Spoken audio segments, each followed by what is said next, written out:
All right, good morning. Call this meeting to order. It's February 25th, administrative public hearing. The rules of the quorum are at the back of the room if you'd like to read those. Do we have any deletions, changes to the agenda this morning?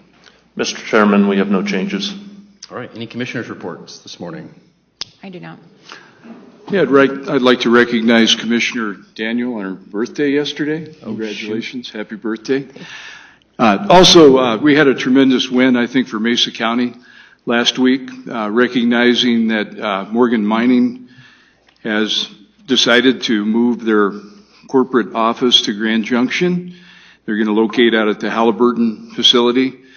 The economic impact, this will bring about 893 jobs to Mesa County. And as in the mining industry, these jobs will pay around $92,000 or more. The economic boost and the tax benefits that the company will receive will be tremendous, and also the fact that we'll be able to fill that Halliburton location. GJEP put that deal together, but the Mesa County Commissioners also had a part. We had an early meeting with Morgan Mining back in November, and we were able to bring them to the table and meet with GJEP. Had an opportunity to actually meet Justin Morgan at Texas Roadhouse, of all places. We were celebrating the fact that I was going to be incoming commissioner. I asked him what I could do for him and his company, and we put that meeting together, and we look forward to many years of success with Morgan Mining for Mesa County. Thank you, Commissioner Fletcher. Yes, a great opportunity, and happy birthday, Commissioner Daniel. This leads us now to our public comment portion of the agenda, which provides the public an opportunity to speak to the Board of Commissioners about issues that are not on the main agenda. Testimony related to scheduled agenda items will not be allowed during public comments. If you'd like to make public comment on items that are not related to the agenda, please come now. All right. Okay, we'll close the public comment portion of the agenda and move to our consent agenda. This agenda is intended to allow the board to spend its time on more complex items. These items are generally perceived as non-controversial and can be approved in a single motion. The public is invited to ask clarifying questions on any item. An item may be removed from the consent agenda by the board and addressed in items needing individual consideration if deemed necessary. Are you guys good with the consent agenda? I am. Good. Okay, any public comments or questions on the consent agenda? Okay, seeing none, I will entertain a motion to approve the items as entered into the record. So moved. Second. All in favor? Aye. Aye. Aye. Motion carries 3-0. This leads us to items needing individual consideration. We'll please limit public comment to a maximum of 3 minutes per speaker. Item number 1 is to consider approving a special event liquor license for Mesa County Republican Women's event scheduled March 22nd, 2025 at the Clifton Community Center. And Laura is with us this morning. Morning, Laura. Good morning, Commissioners. Laura Cardenas, Liquor License Clerk. The application for your consideration to approve is a special event permit for Mesa County Republican Women. The event will be held on March 22nd of this year, and it's going to be held at the Clifton Community Center located at 3270 D&a-half Road. In your packet is the application and copies of the required documents. All of the local reporting agencies have signed off on this application, and all the fees have been collected. If there are no questions for me, Carla Alley, she's the Mesa County Republican Woman President, and Curry Ventling, the event manager, are in the audience and available for any questions. Okay. Do the applicants have any comments they want to make? No. Okay, thank you. Thank you. Any questions or comments for Laura this morning? No. Seems like everything's in order. We appreciate the diligence. I have no questions. Any questions or comments from the public this morning on this item? Okay, seeing it none, I'll bring it back to the board and entertain a motion to approve the item as entered into the record. I so move. Second. All in favor? Aye. Aye. Aye, motion carries 3-0. Item number 2 is to consider approving a new retail liquor store liquor license for Happy Country Store LLC, doing business as Happy Country Store, located at 1343 13 Road, Loma, Colorado, 81524 rather. Laura. Good morning again, Commissioners. Yes, Laura Cardenas, Liquor License Clerk. This application for your consideration to approve is a retail liquor store license for Happy Country Store. They are actually doing a transfer of a license and a change in license type. The applicant, Happy Country Store, has met all the local reporting agencies' requirements, and they all have signed off on the application. Again, all the fees have been paid, and I do have Ratanak Peng and Lam Vat in the audience and available for any questions. Okay. Would the applicants like to make any comments this morning? Okay, fair enough. Any comments or questions for Laura this morning? I do not. I don't have any. Okay. Any public comment on this item? Yes, I have a comment. Yes. Come to the microphone. Give us your name, please. Thank you. Yeah, my name's Antone Abbott. I live within a mile of the proposed liquor license approval for that. And I'd just like to say a lot of us in the residents in the community are not for that. Part of it because of its location to proximity to the school and just the local thing. I came to Loma to have a nice place and quiet place. And part of my understanding of your responsibility here is to qualify the density of liquor stores in the Mesa County in this special area. And a lot of the residents there are not approved of that. I come from an alcoholic family. I know the exact. And every 39 minutes in America, one person is killed by a drunk driver. And so I'm very adamantly opposed to this. We'd not like to have in the community. We have a lot of liquor stores there. So every time 39 minutes goes on your phone, somebody's killed by a drunk driver that could be preventable. So I'm adamantly opposed to this. Thank you, Anton. Laura, can you describe what the process is for density and all that stuff, the concerns with Mr. Anton? I don't have that statute, but if our attorney can chime in on that. On the liquor license density statute, Mr. Todd Starr, Mesa County Attorney. Actually, in considering this application, what the board may consider is whether the applicant or licensee has knowingly submitted a false application, whether he has a criminal history or crimes of moral aptitude, whether they've previously held alcohol beverage licenses which have been denied or revoked as a result of violations of law, whether it's been found to be currently delinquent in the payment of any state or local taxes, and whether there's been an established pattern of multiple statutory violations.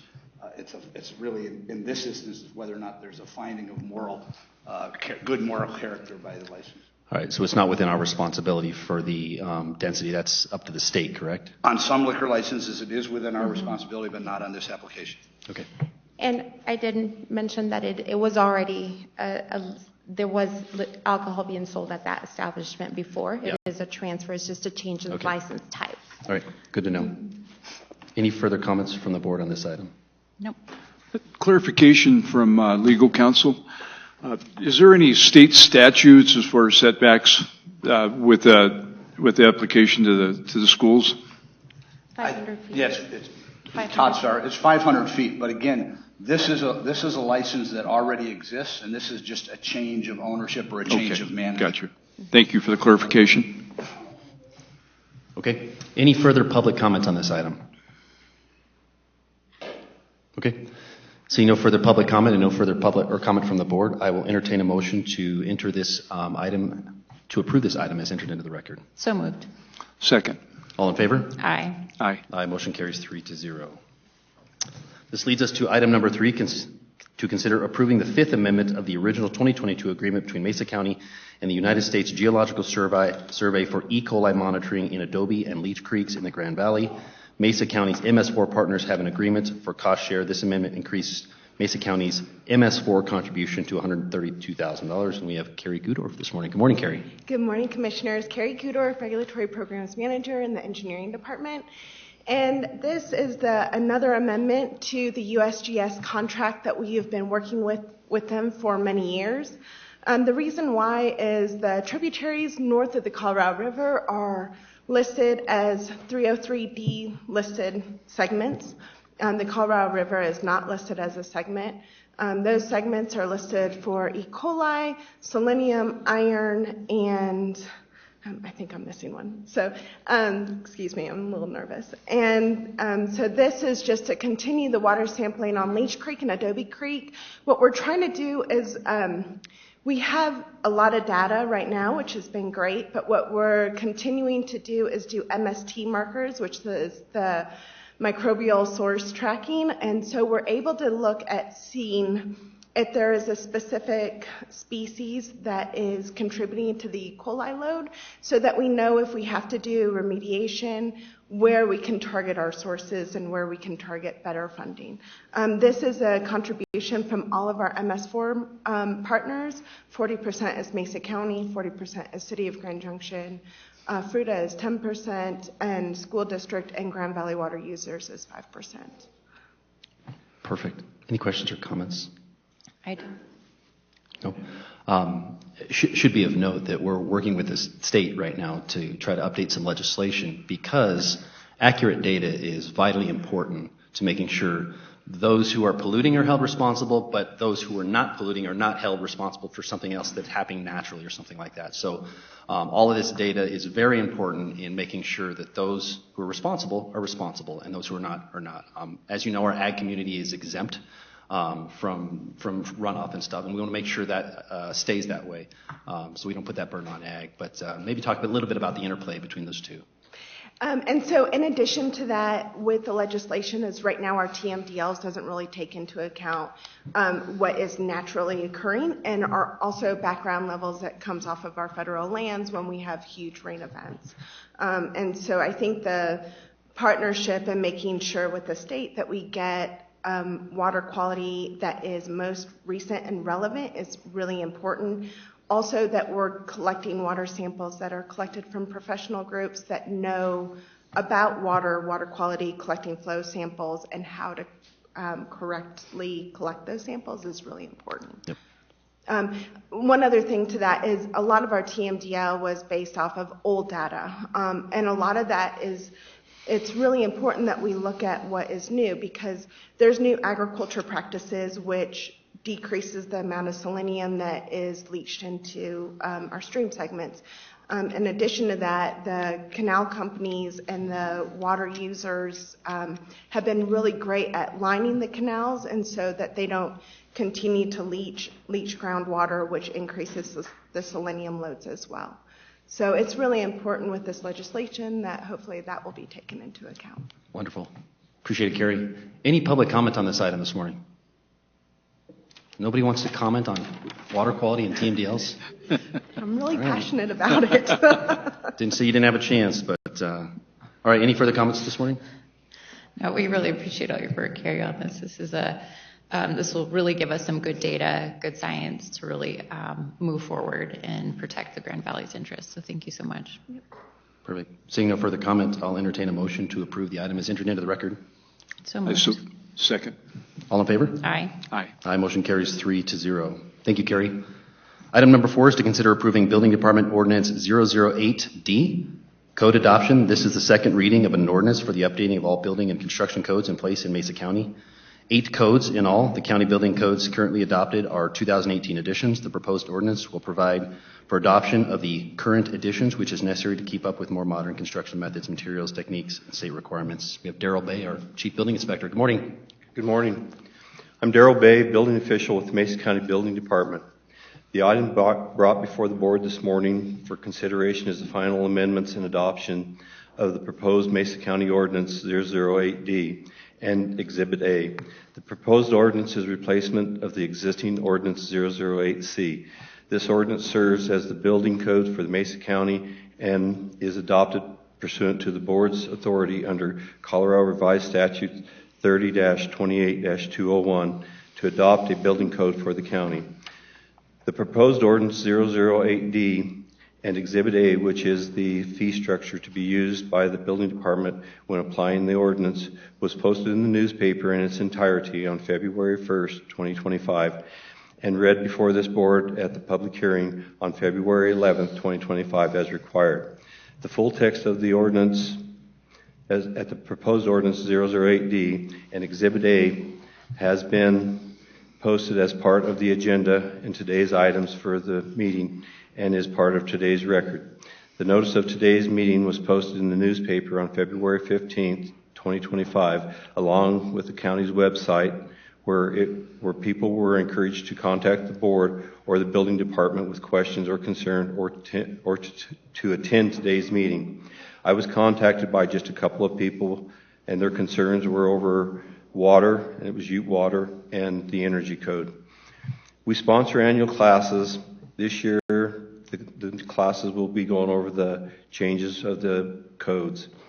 The building community is encouraged to attend these classes to help understand the changes, and many do. We have gone over the code changes and amendments with the Building Department Advisory Committee. The few questions they have already been addressed. We have been working with the City of Fruita so that the codes will be the same throughout Mesa County. We have worked with the Grand Junction Fire Department and have talked with Lower Valley Fire Department, and there seems to be no issues with them with their fire codes. I have sent copies of the first reading to the City of Grand Junction and notify the other jurisdictions that Mesa County provides inspection services for that I will be sending them copies of the code adoption after today's meeting so that they can have it adopted in time for it to go into effect by September 1st. Between all the codes being adopted, there are around 600 significant changes in the newer codes. This number may seem extremely high, but it's important to understand that the majority of the codes are reorganizations of the codes, clarifications, allowed uses of the new construction methods and materials. Changes don't always mean more restrictions, cost. In fact, some of the changes in the newer codes will make compliance simpler, which will likely reduce costs. Our goal with this code changes is to provide as many choices for the users and let them make the decisions as to what best works for their projects.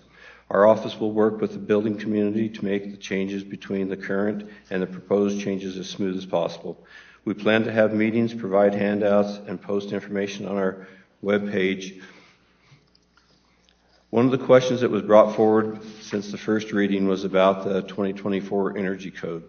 The codes proposed in this ordinance are minimums. If someone chooses to use a newer code or more restrictive code, that would be up to them, and we would let them as long as they comply with the whole requirements of that code.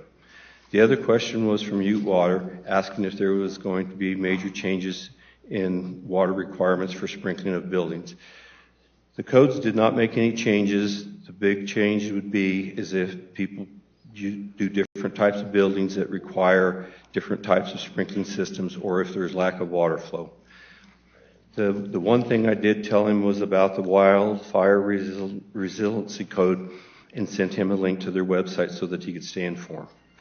At this time, I will return Ordinance 008D to the board for final amendments and adoptions. I can now answer any questions that you may have on this item. Any questions for Darrell? Not this time. Okay. I'm going to open up to public comment, and then we'll bring it back to the board. Is there any public comment on this item?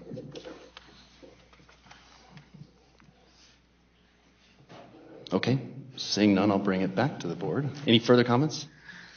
I have none. Okay. Thanks, Darrell, for all your work on this. I think it's really important that we're always looking where we can improve efficiencies and streamline things. And you've really done a great job bringing some great ideas to the board, and we appreciate it. We want to make sure affordable housing is affordable in unincorporated Mesa County and do our part. So I think this gets us there. Thank you. So this hasn't happened in a vacuum. We've been engaging with the community for quite a while as to these code updates. And one would say, if we're worried about affordable housing, why are we updating both the building codes and the energy codes? Energy codes being the most probably cost drivers, biggest cost drivers. And the answer really is the state of Colorado and the looming threat that new legislation and activity at the state level is occurring. They are currently working on energy codes, low carbon energy codes that once those are passed, any modification to the building code or energy code, you are forced to adopt those codes. So we were kind of getting in before that occurs, updating all of our codes and making sure that we are not forced, at least today, to adopt those, in some places, draconian energy code mandates, which would cost a lot to any type of new housing, which has a drop effect for the entire community, forcing home prices and even commercial prices way up. So, Darrell, commend you on this work. It's forward thinking. It's what I feel, and I think a lot of people feel it's in the best interest of this community today. So appreciate all your work on this. And with no further comments, I will entertain a motion to approve the item as entered into the record. So moved. Second. All in favor? Aye. Aye. Aye. Motion carries 3-0. Thank you, Darrell. Thank you. All right. This leads us to our land use portion of the hearing. Item number 1 is to consider. Do you just want to tell them about SpaceX? I think it's at the Oh, bottom. yes. I'm sorry. If you are here to hear the SpaceX item, it was removed because they have pulled their application. So if you're for that, no need to comment. FYI. Public service announcement. So item number 1 under land use is to consider approving project number 02023-0285, a CUP Monument Vista Place conditional use permit. Property owner is Stephen Oakes, representative of Apex Consultant Engineering, Eric Marquez, and our planner this morning is Sarah Caskey, and she'll be presenting the project. Good morning, Sarah.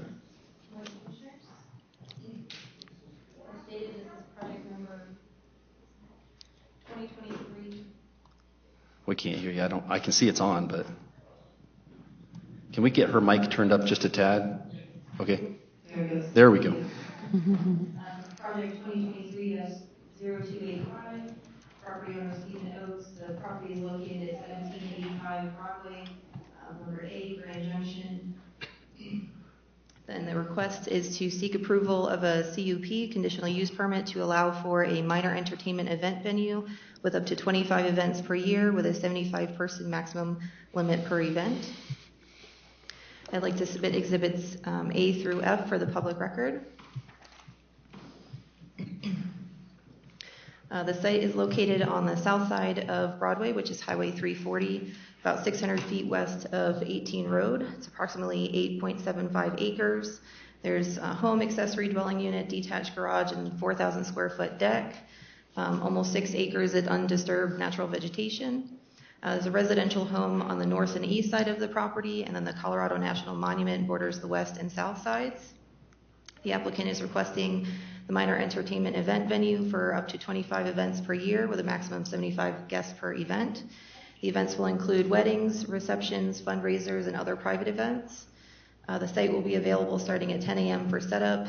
Events will end no later than 9 p.m. with guests leaving by 9:30 p.m. and all vendors or staff leaving by 10 p.m. The events will be held outside on that existing 4,000 square foot deck. They'll typically occur on evenings and weekends, and there's an existing 6-foot privacy fence along the north and east property boundaries, which provides a buffer to the neighboring homes. The property is accessed via a 25-foot ingress-egress easement through the parcel to the north from the highway. The applicant's already received the appropriate CDOT access permit. They've shown that they're going to provide a hammerhead turnaround for emergency access and provided a public safety plan and evacuation plan. There'll be trash receptacles throughout the site, and any amplified music or microphones that will be used will follow the noise limits of the Colorado Revised Statutes, and all events, activities, including music or announcements, will end no later than 9 p.m. They are proposing the use of tents occasionally if there's any adverse weather. This is the location map and zoning map showing this is the Broadway or the highway, the subject parcel here highlighted with blue. This is an aerial map of the property. You can see it's Colorado National Monument here to the south and west with the homes on the north and the east side. A little bit closer of the property, the highway to the north here with the access through the other adjacent parcel on the north, with the deck here in the southern portion of the property, which is where the events will be held. This is the site plan that they've provided. It is turned, so the north is on the east, or on your right-hand side here, with the highway here with that easement through, and they're showing just the proposed site plan with all their parking and their hammerhead turnaround and the event space down here where the deck is. For the Land Development Code criteria, section 4.03, number 1 has been met, number 2 can be met, number 3 has been met. For section 6.02Z, numbers 1, 2, and 3 can be met. Number 4, 5, and 6 has been met. For section 3.09, letter A and B can be met, and letter C does not apply. For public comments, property owners within 2,500 feet of the property were notified of the proposed project. And as of the date of the hearing, we've received 17 public comments. Those are included in the project file and have been provided to the board. Excuse me. For review agency comments, it was forwarded to 10 review agencies, 9 of which provided comments. No agency had any objection to the CUP request, and their comments are included in the hearing packet and project file. At the January 16, 2025 Hearing in front of the Mesa County Planning Commission, they voted 3-2 to recommend approval of the conditional use permit with the following changes to the conditions of approval. Number 1, the event should end at 9 p.m. instead of the original 10 p.m. And number 2, they wanted to limit the number of events to 12 per calendar year instead of the requested 25 per year. And the Planning Division recommends approval and adoption of the resolution with the following conditions. Number 1, the terms and conditions contained in the CDOT access permit number 324004 shall remain in effect and must be followed. Number 2, events shall be limited to 25 per calendar year with a maximum of 75 guests per event. Number 3, events including any amplified sound like music, announcements, etc. must end by 9 p.m. All guests must leave by 9:30 p.m. and vendors and event personnel must leave by 10 p.m. Number 4, a commercial site plan application shall be submitted and approval obtained prior to commencement of events to ensure compliance with review agency comments and the CUP conditions. And number 5, the applicant shall not significantly deviate from the narrative submitted with this application. Any modification or expansion of the events, not including minor modifications as determined by the Community Development Director, shall require an amendment of the CUP. And we recommend the approval of the conditional use permit and adoption of the resolution with conditions on the basis that the conditional use permit petition satisfies approval criteria in section 4.03C, 1 through 3, section 3.09 A through C, and section 6.02Z 1 through 6 of the 2020 Mesa County Land Development Code as amended with the recommended conditions of approval. That concludes my presentation. Available for any questions, and the owner, Stephen Oakes, is also here available for any questions as well. Okay. Does the owner want to say anything this morning?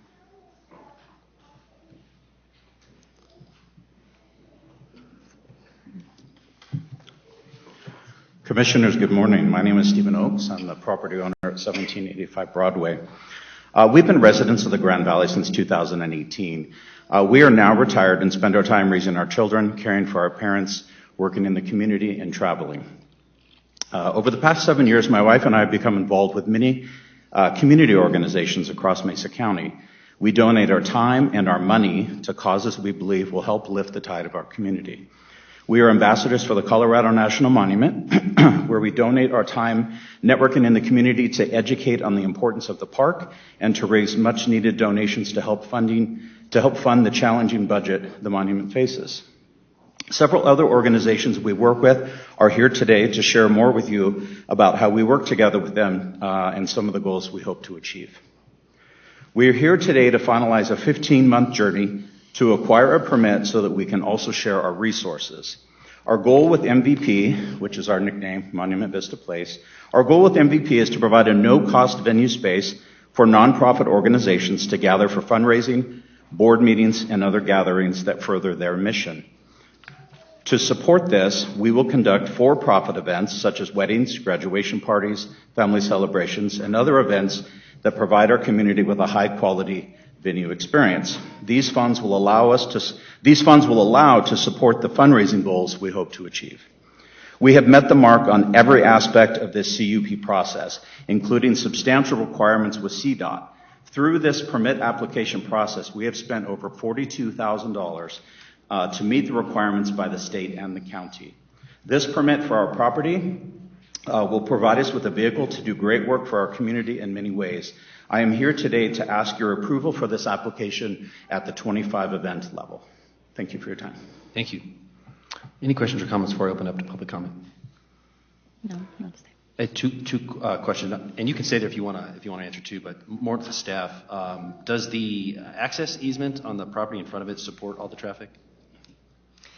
The easement is certainly wide enough. It's a 25-foot ingress-egress easement. During the subsequent site plan review, any improvements that need to be done to that to make it meet fire standards and the Mesa County design standards for the access, that would be taken up at the site plan review process. I guess my question is more, does the language of that access easement that obviously goes across somebody else's property support traffic beyond residential? And I assume the Tweedies are in support of this project? If I may, I believe Eric, our engineer that has helped us through this project, might be able to shed some light on that. Okay. Eric Marcus with Apex Consulting Engineers, and the easement itself doesn't provide a necessary language that defines its specific use. So it's one of these older easements that we see throughout the valley where it just says access easement, so it doesn't provide a very specific document. But I believe that there's another document that was signed by both parties that explains the use and how the property is going to be used, how that access is going to be maintained and monitored, and some kind of rules of engagement whenever there is a event. Okay. I think that's my greater question, is the property that you guys are accessing through in support of the project and what you guys are doing. Can you repeat that, please? The property that you guys have to travel through, the Tweedy's property. Yes. That you have an access easement to, are they in support of the project? Well, they were previously in support, but I think they're here to speak against it today. Okay, that was my question, and I guess we'll get that in a little bit then. And my other question, yeah. If I may, Todd Starr, Mesa County Attorney, an easement like that does not define like for commercial purposes and just access for ingress and egress is generally interpreted to be based on the historical use. Okay. But that would be a matter for I guess it's the Tweedies to enforce. Okay.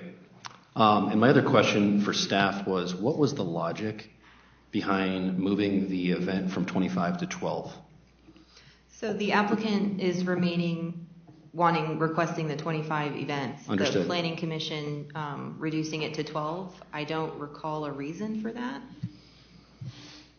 Commissioner Sean Norris, Mesa County Planning. At the Planning Commission hearing, after the public comment, after the presentation, after the applicant, and after the public comment, a commissioner felt that the number of events might be a means to quell.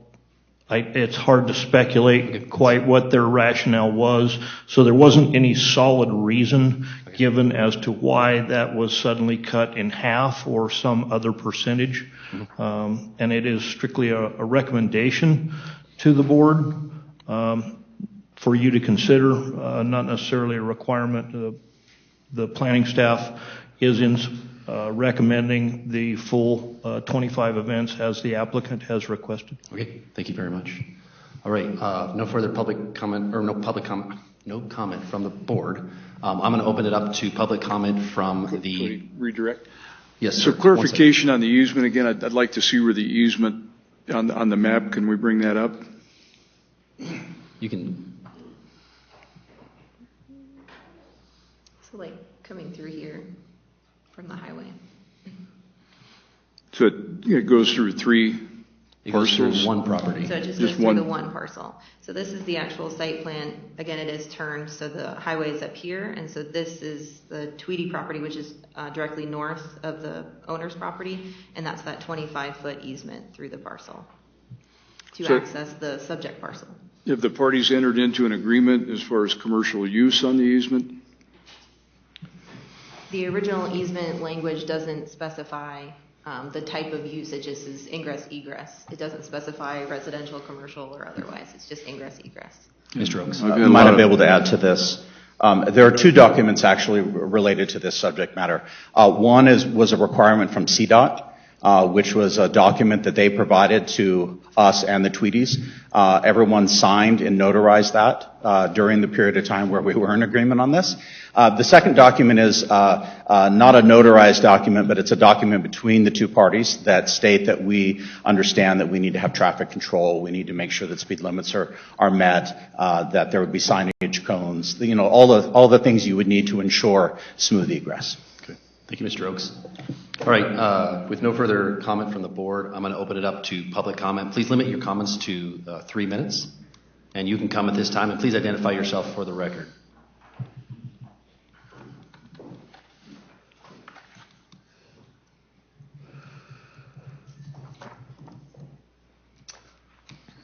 Thank you, Commissioners. Excuse me. My name is Dave Grossman. I'm proud today to stand in support of Stephen and Mai's amazing project, MVP, and their commitment to the community. As a 20-year resident of the Grand Valley, I've worked to build and support institutions and organizations that enhance our community. In that effort, I have frequently struggled to find good venues for critical fundraising and community development events. Monument Vista Place is an exceptional example of a world-class venue, and Stephen and I are strong partners in that community work. As a small business owner, nonprofit, board member, and volunteer with multiple organizations, I urge you to approve MVP's permit application. In doing so, you will be supporting small business and provide further support for the nonprofit and charity organizations in the Valley that help make this our home. Thank you. Thank you, Mr. Grossman. And if you want to make comment, you could always come and sit on this front row, so you'll be next. Good morning. My name is Cheryl Wenzinger, and I thank you for the opportunity to be in front of you to speak in favor of MVP's permitting request for events. And I want to tell you why it matters. So I'm really kind of here representing Riverside Educational Centers. REC, as it is known, and I think the commissioners are fairly familiar and supportive of the impact that REC has in this community, with serving over 1,000 kids with free after-school tutoring at 15 sites and opportunities for enrichment programs as well. In the past, REC has primarily relied on government grants for its funding, and we have about a $4 million budget. We've determined that that is not a very sustainable, reliable fundraising and programming sustainability model. We need to really have venues and opportunities to gather the business community, local foundations, local donors, and educate them and really switch the growth in our fundraising efforts to the local community and wean ourselves from grants that are not reliable. I serve as the treasurer and I'm on the board of directors, so I have a very vested interest in this. My first experience with MVP was attending the Colorado National Monument Association fundraising event last summer.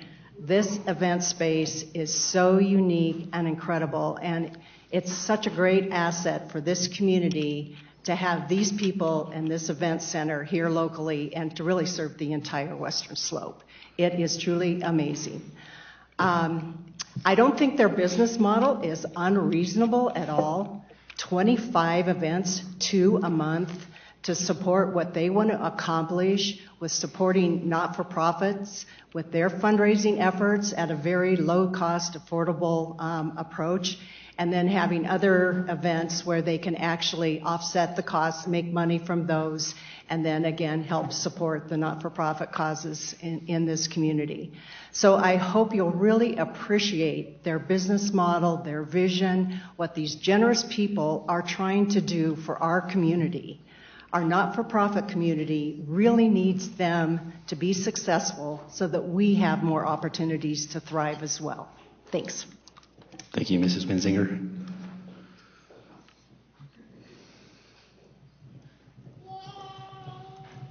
Hi, I'm Robin Miley from the Grand Junction Symphony. I'm the Marketing and Development Director. I'm also a board member for the Grand Valley Creative Alliance. And I'm here today just to express the Symphony's support of this conditional use permit. The owners of MVP have clearly set themselves apart as supporters of the arts in our community. The Grand Junction Symphony, we're the largest nonprofit arts organization between Denver and Salt Lake. And we utilize venues like this to help us with our important mission of raising funds to fulfill our missions. So I hope that you'll be able to pass that permit for that. Great, thank you. Mrs. Wiley, was it? Miley, thank you. Go ahead.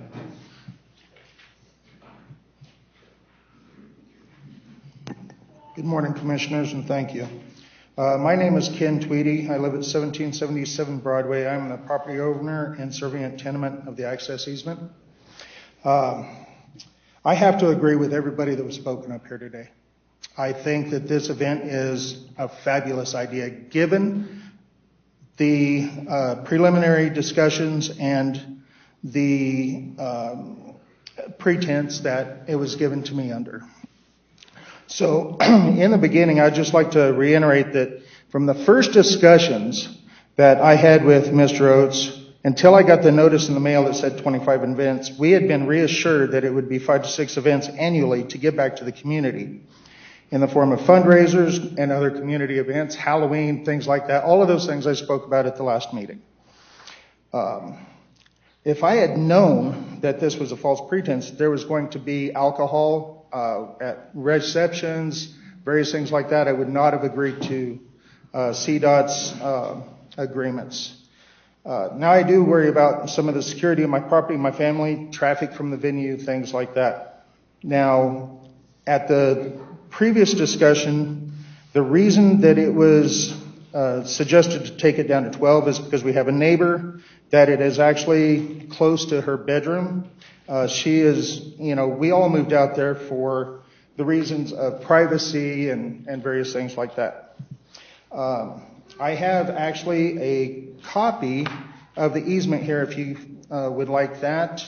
On the easement addendum that I gave to you before, that has been very loosely enforced. And then also the 25 events a year, those are not going to be 2 a month. Those are going to be every week during the summertime. Okay? That is a huge inconvenience to me. The reason we came up with the addendum on this is because people have almost been hit coming out of my side driveway because they're flying down the driveway from his around that fence. So my concern is how are we going to present security, number one, during alcohol that people bring up there, security with anything that fights or something that breaks out, security with who is going to regulate the amount of people up there, the amount of traffic, and so on and so forth. So to be clear, I am 100% against 25 events a year. Okay, I never would have went along with that. However, I am in fact for the 5 or 6 that are giving back to the community as we agreed. I am even willing to help and facilitate that at those agreements. All I ask is that he finish your comment real quick. Okay, that he adheres to our agreements. I'd like to thank you, taking into consideration and keeping it at least to the 12 events a year and having it shut down at 9 o'clock. And I do appreciate it, and hopefully we can keep these for the events that are necessary and not the unruly. Thank you, Mr. Tweedy. Appreciate your comments.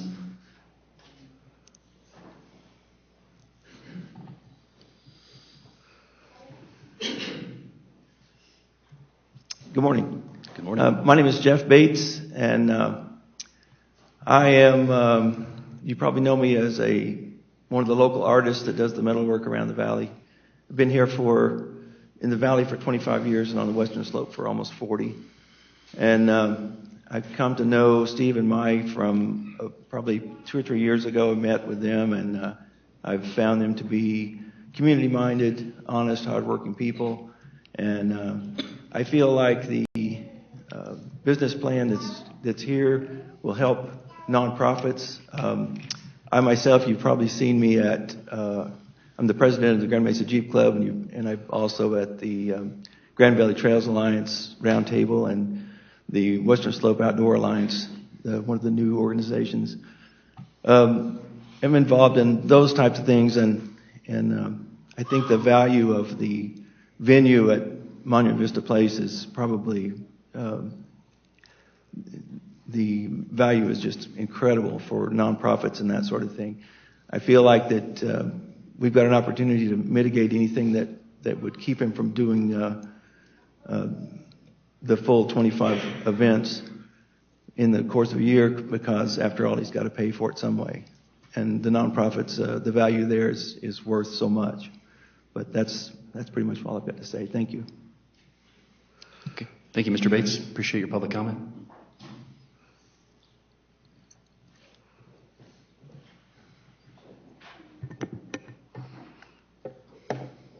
Commissioners, community leaders, and fellow residents, thank you for the opportunity to speak today. My name is Johanna Van Waveren, and I'm proud to serve as the Executive Director of Colorado National Monument Association, also Chair of the Fruita Tourism Advisory Council, and a Fruita Rotarian. Johanna, will you give me your last name again? Yeah, it's Van Waveren.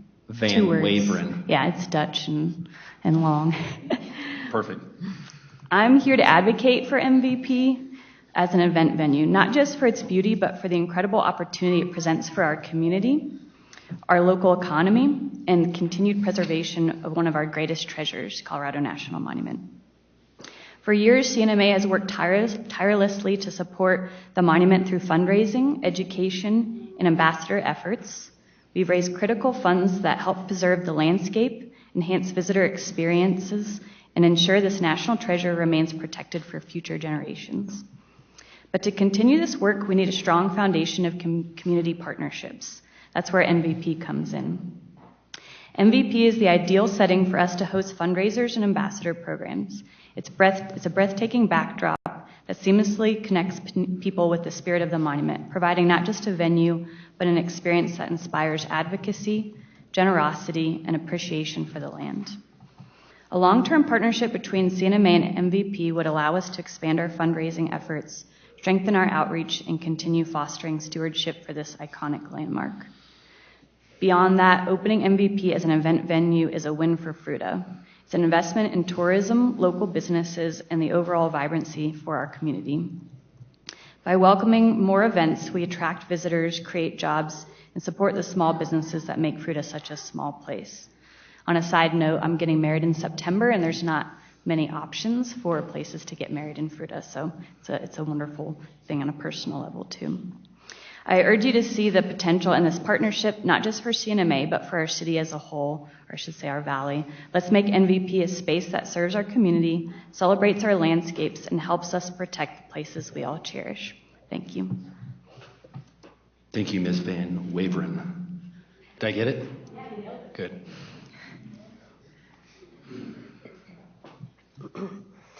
Good morning, Commissioners.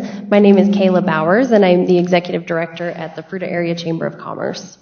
As a chamber, our mission is to champion local businesses and foster a thriving, connected community. Monument Vista Place aligns perfectly with this mission by providing a much-needed venue for fundraisers, business gatherings, and community celebrations. Having a space like MVP not only enhances the options available for nonprofits, residents, and businesses, but also contributes to the local economy by supporting for-impact organizations, attracting events and new opportunities. This venue would serve as an essential hub for community enrichment, whether through hosting nonprofit events, life celebrations, or special occasions that bring people together. With the growth of Fruita and the Grand Valley, the need for event spaces like MVP continues to increase, and approving this permit would be a direct investment in the vitality of our region, especially on the western end of the valley. We appreciate the Commissioner's consideration in granting Monument Vista Place the ability to serve our community in this way. Thank you. Thank you, Ms. Bowers.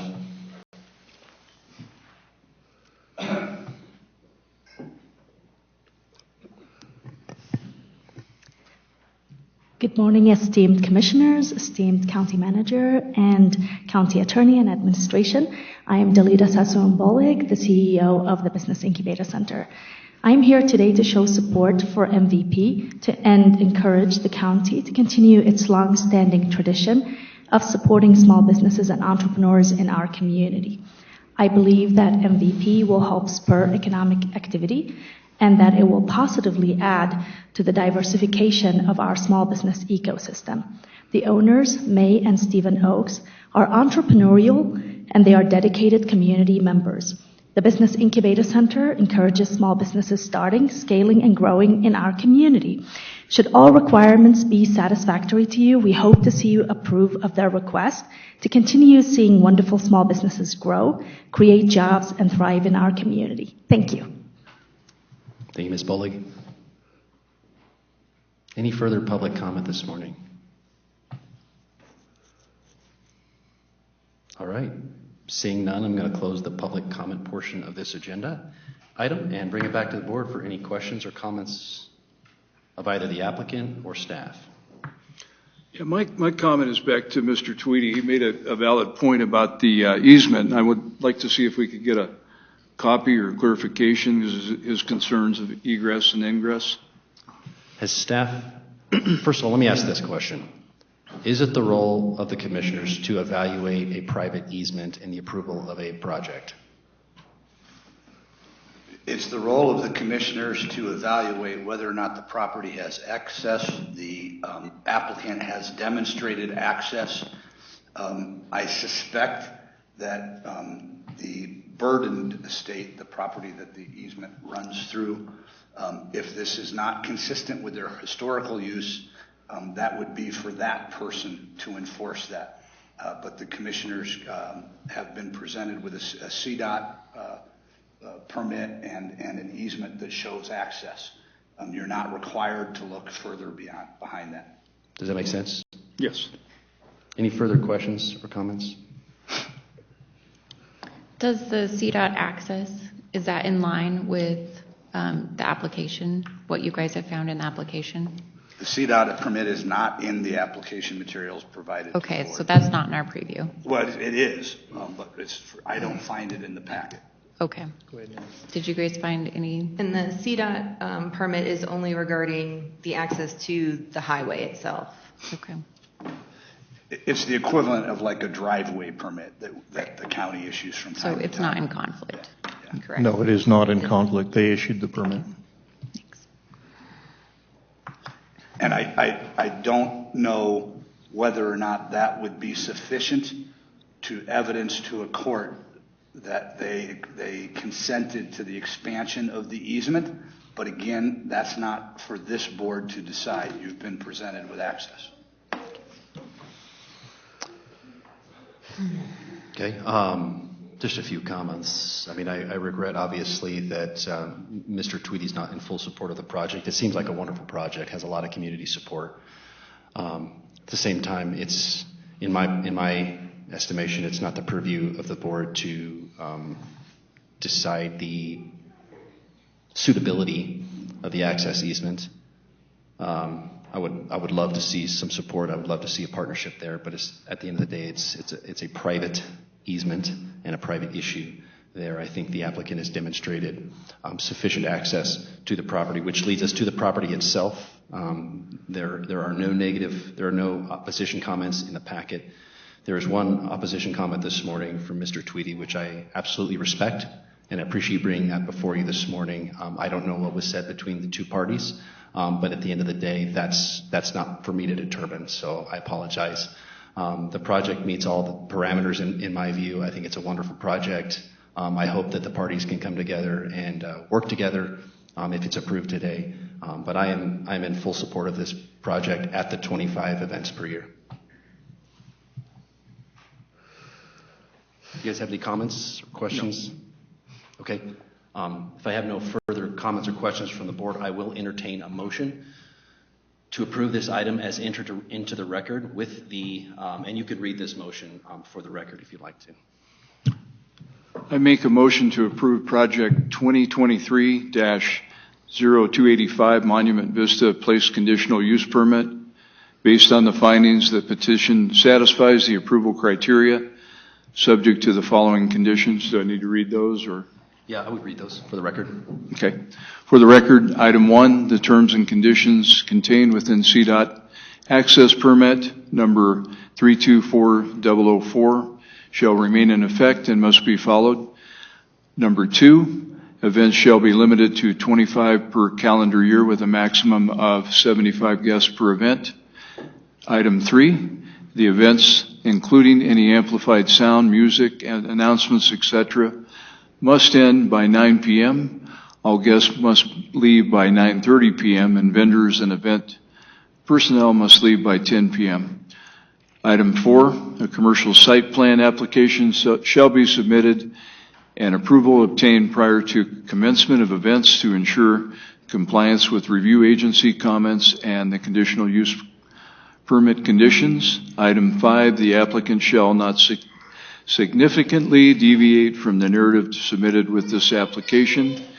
Any modification or expansion of the events not included minor Modifications as determined by the Community Development Director shall require an amendment of the CUP. And I second. All right, all in favor? Yes. If I could have a second? Yes, sir. I just would like the record to clarify that. And point 3, when it says event personnel must leave by 10 p.m., the applicant resides on that property, so he is excluded. He and his family are excluded from event personnel. Duly noted, and I assume that was implied in the motion, correct, Mr. Fletcher? Yes. Yes. Okay. I have a motion and a second. All in favor? Aye. Aye. Motion carries 3-0. Item number 2 under land use, and feel free to leave if you were here for that land use item.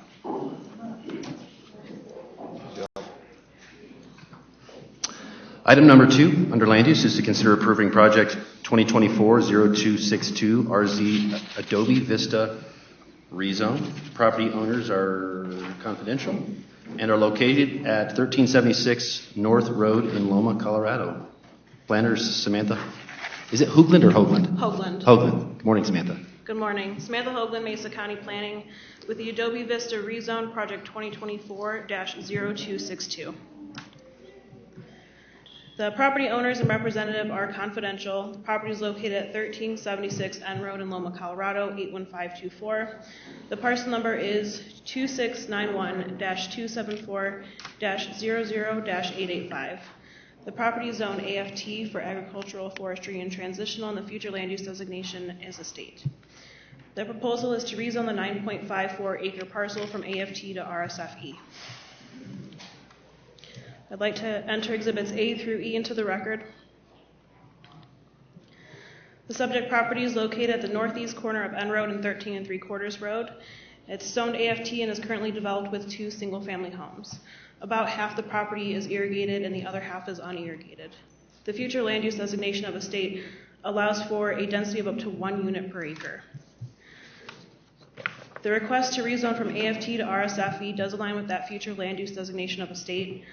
This property is within the Loma Community Plan, which designated this as lower density for areas that don't have sewer service available to them. The Land Development Code Section 8.11D.1 requires a minimum lot size of 1 acre for properties served by OWTS. This is a zoning map showing that this property is AFT. There is some RSFE about a 1/4 mile southeast of the property. And this is the future land use map showing that future land use designation of estate. Here's an aerial showing the 2 homes that are on the property. There's one on the north side here and one on the south side here, and about this half is irrigated. This half seems to be unirrigated. This is from the Loma Community Plan showing where that property circled in blue falls within Phase 3 of the Loma Community Plan. And this is a section that recommends a lower density for areas that are not served by sewer service. The property is served by Lower Valley Fire, Ute Water, Grand Valley Rural Power, and the Mesa County Sheriff's Department. Property owners within 500 feet of the property were notified of the request, and as of this date, we've not received any public comments. The application was forwarded to 8 review agencies. Xcel Energy and Grand Valley Drainage did not provide comment. All the review agency comments are included in the hearing packet and project file, and none had any objection to the request. The approval criteria in section 4.15.c, 1, 2, and 3 have been met. And the general approval criteria in section 3.09, A and B have been met. C does not apply. The Planning Commission held a public hearing on January 16, 2025, and voted unanimously to recommend approval of the Adobe Vista rezone. The Planning Division recommends approval of the rezone from AFT to RSFE and adoption of the resolution on the basis that the rezone request complies with section 4.15.c and 3.09 of the 2020 Mesa County Land Development Code, and the rezone is consistent with the future land use designation of a state. That concludes my presentation. Thank you. Any questions or comments for staff? I have none. Thank you. I don't have any. No. Okay. I'm going to open it up to the public this morning. Is there any public comment on this item?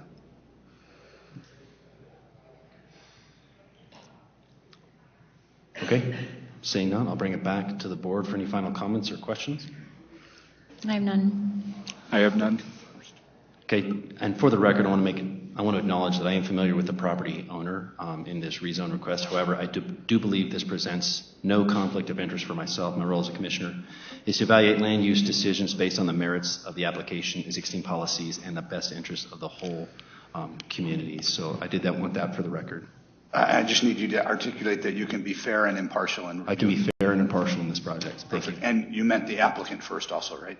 Say it again? You meant to allow the applicant to go first, correct? Well, I know that they're a confidential owner because they are under the statute, so I didn't want to identify it if they did not want to be identified. So I gave them the opportunity to stand up in public if they wanted to. So if not, I will entertain a motion to approve the record, to approve the item as entered into the record, and there's a motion sample for you up there. Yes. I move to approve project 2024-0262 Adobe Vista rezone based on the findings that the applicant meets and can meet the approval criteria.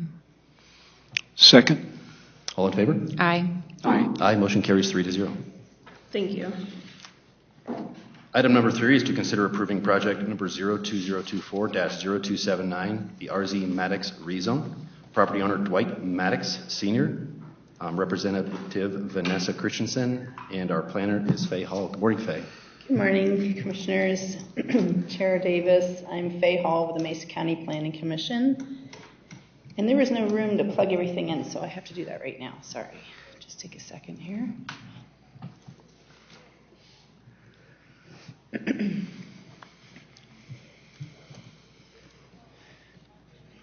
Okay.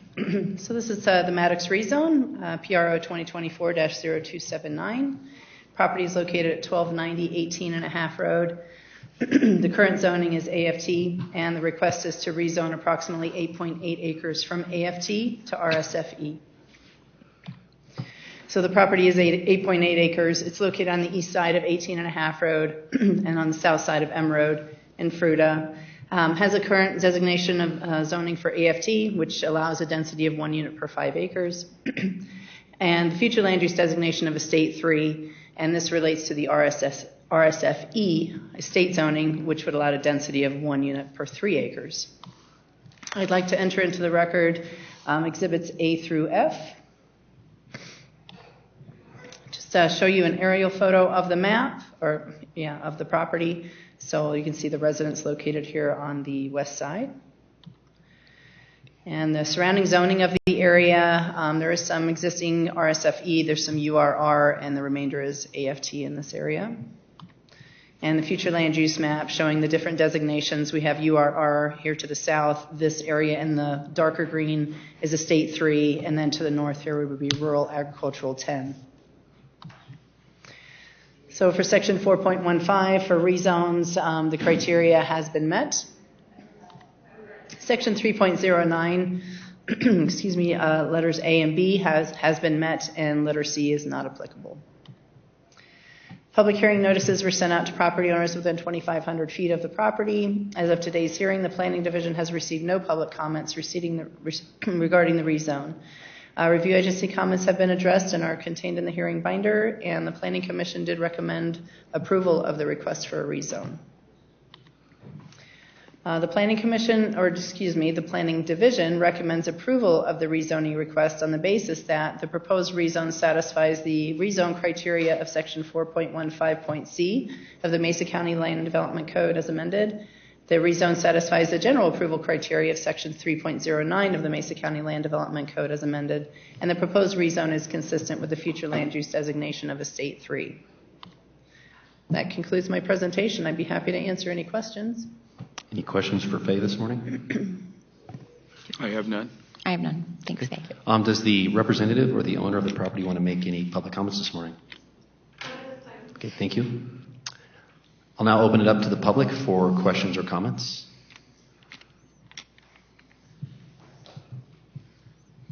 All right, seeing no public comment, I'll bring it back to the board for any final comments or questions. Comments?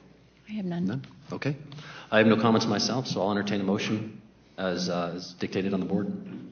Yeah, I move to approve and adopt the resolution project 2024-0279 RZ Maddox rezone based on the findings that the proposed rezone complies with the approval criteria for rezones in section 4.15-C of the Mesa County 2020 Land Development Code. The proposed rezone complies with the general approval criteria in sections 3.09 of the Mesa County 22 Land Development Code, and the proposed rezone is consistent with the Mesa County Master Plan for RSFE zoning.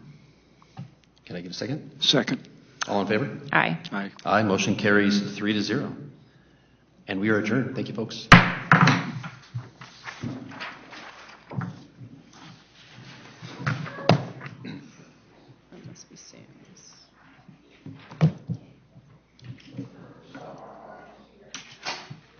At least we didn't have to use this extra